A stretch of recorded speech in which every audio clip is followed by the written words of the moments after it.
وعلیکم ورحمۃ اللہ وبرکاتہ۔ پیارے نبی صلی اللہ تعالیٰ علیہ وسلم نے فرمایا کہ اسم اعظم کا واسطہ دے کر جو شخص بھی اللہ تعالیٰ سے سوال کرتا ہے اللہ اس کی دعا کو کبھی رد نہیں کرتا۔ یعنی اسم اعظم وہ وظیفہ ہے جس کو کرنے سے دربار الہی میں کبھی کوئی دعا رد نہیں ہوتی اور فی الفور قبول ہوتی ہے۔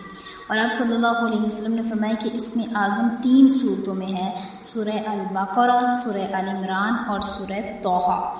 تو صحابہ کرام رضی اللہ عنہم نے یہاں سے جو اسم اعظم اخذ کیا ہے وہ ہے بسم اللہ الرحمن الرحیم، الف لام میم، اللہ لا الہ الا هو الحی القیوم، یا واحد یا ذی الجلال والاکرام۔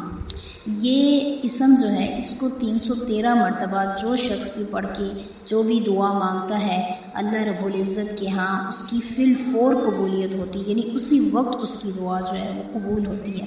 ویسے دعا کے بارے میں ہے حدیث پاک کہ اس کو یا تو اسی وقت قبول ہو جاتی ہے یا اس کی وجہ سے کوئی مصیبت انسان کی کوئی حادثہ ٹل جاتا ہے یا وہ آخرت کے لیے محفوظ کر لی جاتی ہے، لیکن جو شخص اس میں اعظم پڑھتا ہے اس کی دعا جو ہے وہ فی الفور قبول ہوتی ہے۔